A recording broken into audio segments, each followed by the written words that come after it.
Vidi Batlolone masih bersama Anda di Kompas Siang. Saudara, gencatan senjata Iran dan Israel yang diinisiasi Presiden Amerika Serikat Donald Trump telah berjalan. Namun banyak pihak masih meragukan kesepakatan gencatan senjata tersebut bisa bertahan untuk membawa perdamaian di Timur Tengah. Gencatan senjata Iran dan Israel yang diinisiasi Presiden Amerika Serikat Donald Trump telah berjalan. Namun banyak pihak masih meragukan kesepakatan gencatan senjata tersebut bisa bertahan untuk membawa perdamaian di Timur Tengah. Sebagian warga yang mengikuti unjuk rasa anti perang di Paris, Prancis menyatakan kesepakatan gencatan senjata Iran-Israel hanya strategi mengulur waktu untuk mengisi ulang persenjataan mereka. Ils ont parlé sur cessez-le-feu. Je vous explique qu'est-ce que ça veut dire quoi. Ça veut dire cessez-le-feu en train de recharger. On a lu l'histoire. On n'est pas con. Sementara pengamat menilai kesepakatan gencatan senjata merupakan bagian awal menuju perundingan damai. Untuk menuju ke sana, kedua pihak pasti akan berusaha untuk meningkatkan posisi tawar mereka, sehingga peningkatan eskalasi masih mungkin terjadi.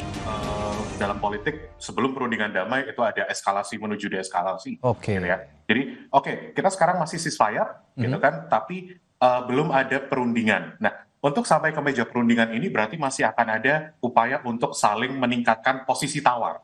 Nah, dalam rangka meningkatkan posisi tawar ini kemudian ya gimana caranya menunjukkan bahwa mereka ada di posisi yang lebih atas, mereka menunjukkan bahwa siapa yang lebih kuat dengan menunjukkan agresi.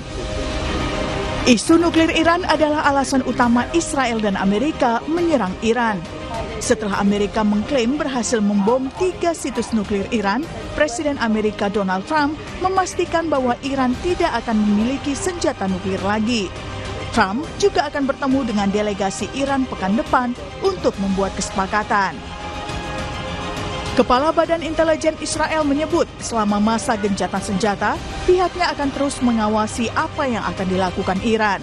נמשיך לפקוח 7 עיניים על כל הפרויקטים שיש באיראן, שאותם אנחנו מכירים בצורה המעמיקה ביותר. ואנחנו נהיה שם, כמו שהיינו שם עד עכשיו. Di sisi lain, Parlemen Iran menegaskan program nuklir damai Iran akan kembali berjalan. Iran akan menangguhkan kerjasamanya dengan Badan Tenaga Atom Internasional hingga lembaga itu bisa menjamin keamanan fasilitas nuklir Iran. به حراج گذاشت و به همین دلیل سازمان انرژی اتمی ایران تا تضمین امنیت تأسیسات هسته‌ای همکاری خود با آژانس را تعلیق می‌کند و برنامه صلح‌آمیز هسته‌ای ایران با سرعت بیشتری به پیش خواهد رفت. Di sisi lain, saat audiensi umum, Paus Leo ke-14 mendesak pihak-pihak yang bertikai dalam perang Israel-Iran untuk menolak logika intimidasi dan balas dendam. Ia mendesak pemimpin dunia agar memilih jalur dialog dan diplomasi untuk mencapai perdamaian.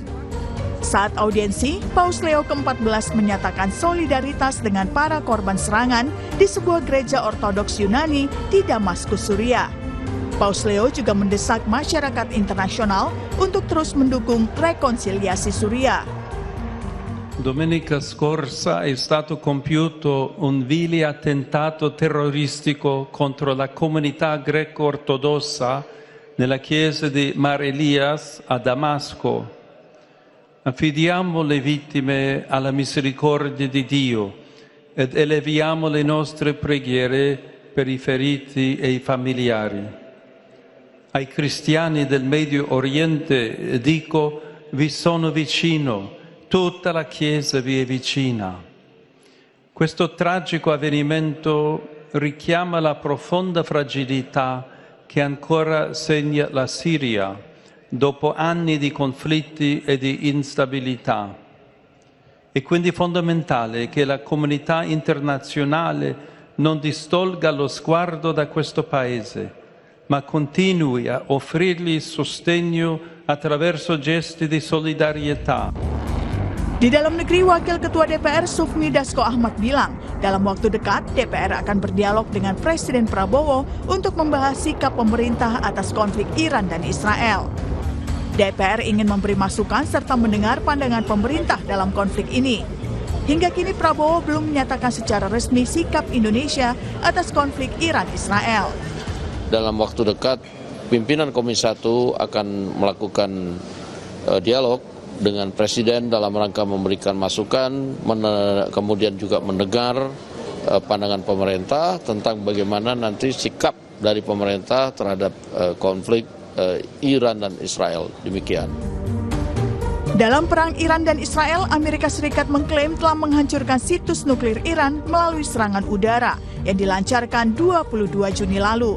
Namun banyak laporan intelijen yang menyebut fasilitas nuklir Iran masih kokoh dan hanya mengalami kerusakan ringan. Tim Liputan Kompas TV. Saudara, sudah lebih dari 50% dari total 97 WNI yang berhasil dievakuasi menuju Azerbaijan tiba di tanah air. Kamis sore dan 6 WNI dari Iran juga sudah tiba di Indonesia dengan selamat. Total ada sebanyak 13 WNI yang dipulangkan.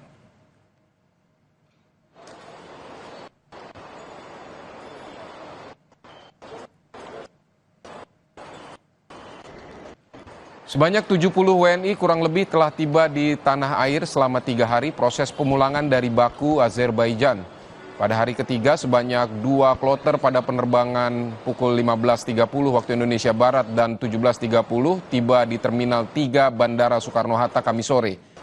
Sejumlah WNI menyampaikan rasa syukurnya sudah tiba di tanah air.